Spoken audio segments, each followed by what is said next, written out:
Որքան ժամանակ կարելի է օտարերկրյա վարորդական վկայականով վարել Հայաստանի Հանրապետությունում։ Ներքին գործերի նախարարության ոստիկանությունը հիշեցնում է, օգոստոսի 2-ից գործողորեն սրական փոփոխությամբ Հայաստանի Հանրապետության քաղաքացիների, այդ թվում նաև երկքաղաքացիություն ունեցող անձանց համար նախատեսվել էր արտոնություն տրանսպորտային միջոց վարել օտարերկրյա վարորդական վկայականով Հայաստանի Հանրապետություն մուտք գործելու պահից սկսած 3 ամսվա ընթացքում։ Այն քաղաքացիներն, ովքեր օգոստոսի 2-ի դրությամբ արդենից գտնվել են Հայաստանի Հանրապետությունում, ևս օգտվել են այդ իրավունքից։ Նոյեմբերի 2-ին լրացել է արտոնության համար սահմանված հերթական եռամսյա ժամկետը։ Այն անձինք, ովքեր Հայաստանի Հանրապետություն մուտք գործելու պահից 3 ամիս անց դեռևս վարում են տրանսպորտային միջոց օտարերկրյա վարորդական վկայականով, կենթարկվեն վարչական իրավախախտումների վերաբերյալ օրենսգրքով սահմանված պատասխանատվության, նվազագույն աշխատավարձի տասնապատիկի կամ 10,000 դրամի չափով։ Միաժամանակ հայտնում են, որ այն քաղաքացիներին, որոնց դեպքում եռամսյա ժամկետը չի ավարտվել, իրենց հետ ունենալ ոչ միայն օտարերկրյա վարորդական վկայականը, այլև այն փաստաթուղթը, որով մուտք են գործել Հայաստանի Հանրապետություն։ Փաստաթուղթը անհրաժեշտ է եռամսյա ժամկետի հաշվարկը հստակ պարզելու համար։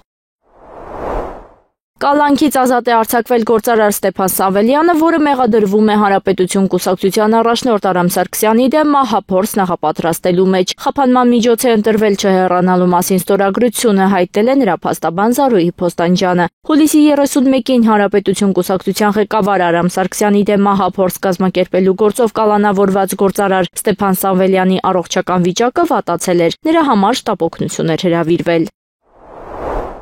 Այսօր Գարեգին Նժդեկայարանից Սասունցի Դավիթ ժամանած գնացքը կանգնել է ուղևորներին իջեցրել ու հետ վերադարձել։ Երևանի մետրոպոլիտենից հայտնել են, որ մետրոպոլիտենում հոսանքի անկում է տեղի ունեցել, ինչի հետևանքով տեխնիկական խնդիր է առաջացել, որը վերականգնման փուլում է։ Այս պահին մասնագետներն աշխատում են, առաջիկա կես ժամվա ընթացքում խնդիրը կկարգավորվի, հայտնել են մետրոպոլիտենից։